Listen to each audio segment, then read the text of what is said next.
सप्रेम जयलोजी जय अण्णाभाऊ। आज मी पुण्यामध्ये आहे, सन्माननीय आमदार अमित भाऊ यांच्यासोबत आहे आणि सध्याच्या सामाजिक स्थितीचा आढावा घेत त्यावर आम्ही व्यापक स्वरूपाच्या चर्चा केलेली आहे। अनुसूचित जातीच्या आरक्षणाचं उपवर्गीकरण झालं पाहिजे आणि संविधानाने ज्या ज्या वंचित समूहातल्या जातींना न्याय देण्याची भूमिका म्हणून जे संविधान या देशाला लागू झालं, त्या संविधानाच्या माध्यमातून अशा असंख्य जाती आजही आहेत की ज्यांना न्याय मिळाला नाही।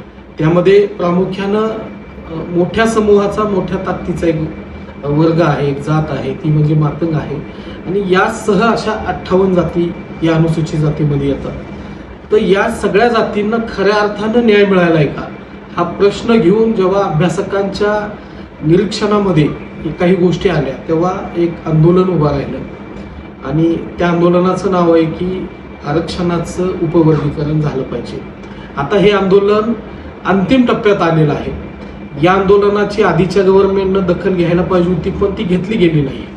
पण सध्या स्थितीमध्ये महाराष्ट्र शासनानं याची दखल घेतलेली आणि सध्या स्थितीमध्ये या शासनाची आम्हाला अशी मानसिकता दिसते की आता आम्हाला न्याय मिळणार आहे आणि आरक्षणाचं उपवर्गीकरण होणार आहे। आम्ही अंतिम टप्प्यात असताना यामध्येच एक विरोधाचा सूर आम्हाला दिसून येतोय आणि हा सूर का आणि कशासाठी उभा राहिलाय यावर आम्ही स्वतःच आश्चर्यचकित झालो।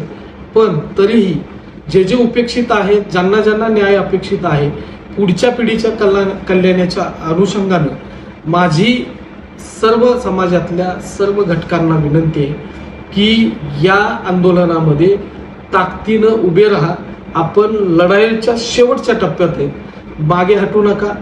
ज्या ज्या पद्धतीनं या आंदोलनाची धार वाढवता येईल, मग त्यामध्ये शासनाला मेल करणं असेल, लोकप्रतिनिधींना भेटणं असेल, शासनाच्या काही अधिकाऱ्यांना भेटणं असेल, जन आंदोलन करणं असेल, ज्या ज्या पद्धतीनं तुम्हाला या आंदोलनाची ताकद वाढवता येईल त्या आंदोलनाची आपण ताकद वाढवली पाहिजे।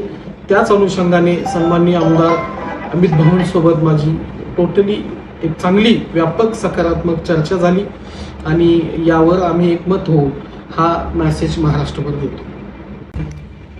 नमस्कार, जय लहूजी जय अण्णाभाऊ।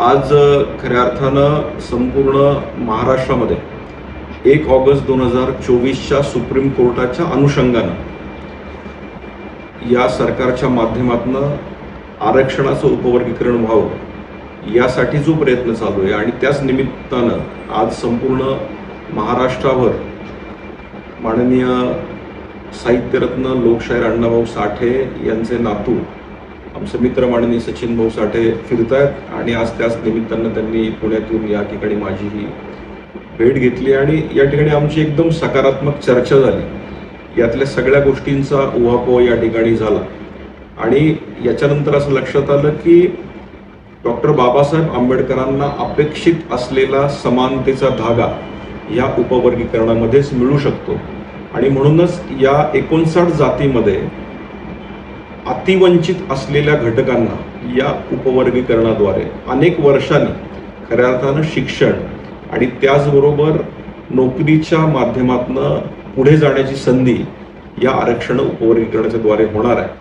मला असं वाटतं की काही घटकांना असं वाटतं की उपवर्गीकरण त्यांच्या विरोधात आहे का, पण मला यातनं एकच संदेश द्यायचा आहे की डॉक्टर बाबासाहेब आंबेडकरांना हेच अपेक्षित होतं की आरक्षण हे सर्व स्तरावर पोचलं पाहिजे आणि ज्या स्तरापर्यंत पोचलं नाही तिथं जर आरक्षण पोचलं तर खऱ्या अर्थानं त्या परिवाराचा, त्या माणसाचा आणि त्या येणाऱ्या पिढ्यांचा उद्धार होऊ शकतो।